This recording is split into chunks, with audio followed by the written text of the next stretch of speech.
Hilton in KwaZulu-Natal, where my colleague Spamandla Goke is standing by. Spamandla, we understand that a local school there, where children of the man who's been tested positive for COVID-19 used to go, is closed for the day. And the Minister of Health, Dr. Zweli Mkhize, is on his way there.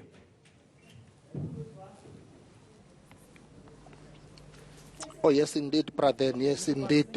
Minister Mkhize is coming. But let's just listen in to Mr. Pans here, who is the chairperson of the Cowan House School here. He is the board chairperson because he's talking to us right now outside the school. Informed our staff of a way forward. There was yesterday afternoon a positive identification of the virus.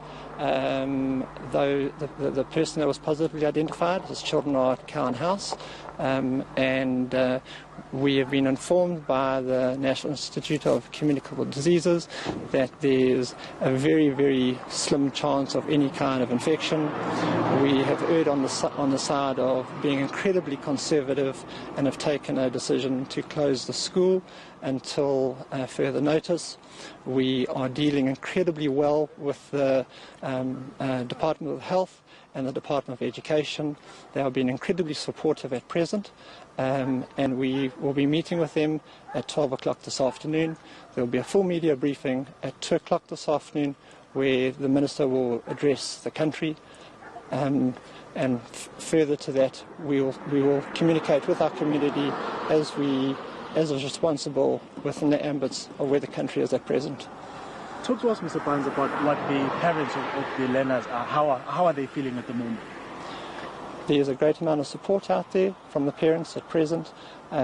We have communicated with them responsibly. We have had no negative feedback at present. But some people say some parents are concerned and there is an element of fear. Is that the case? I think an element of fear is all over the world at present. But things need to be dealt with carefully, cautiously and effectively. And when children are involved, that is incredibly important. And as responsible citizens, that's what we are doing.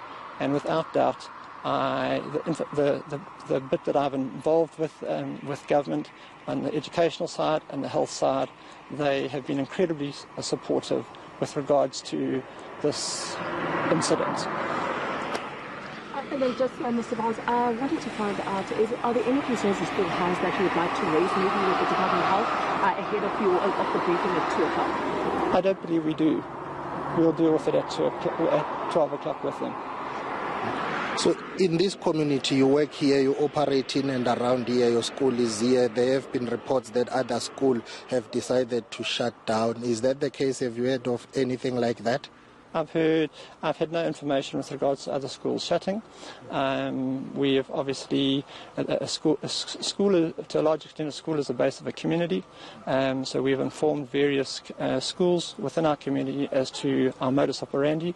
But I'm sure they will make their own informed decisions as they hear from the Minister of Health and the Department of Education over the next day.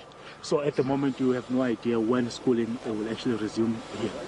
At present, no. As I say, we've been told by the Institute of Communicable Diseases that the route that we have taken has been incredibly cautious.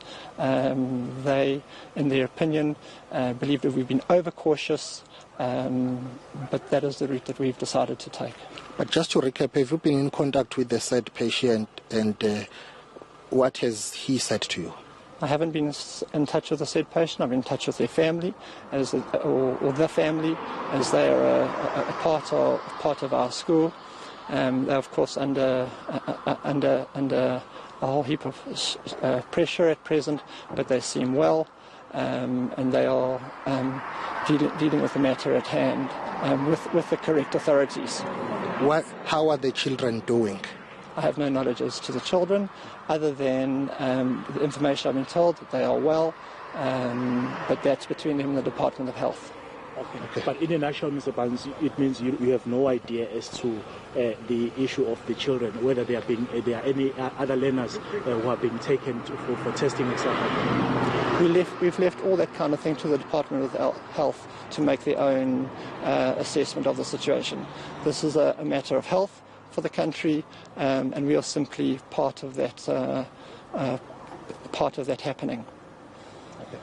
Okay, thank you very much for time. Well, your final word that is basically Mr. Andrew Barnes here. He is the chairperson of the board of Cowan House. Basically, he's just telling us that they are taking all precautionary measures at the moment. The school is closed. As I'm going to ask my colleague Bonga Mkiza if he can be able to show you behind Mr. Barnes. You will have to bear with me. Mr. Barnes is still here, but behind Mr. Barnes, I'm sure you see that there is security there at the gate. And then at 2 o'clock, we expect, sorry about that moving picture, you'll have to bear with us. This is live television. We are trying to show you what is happening behind us.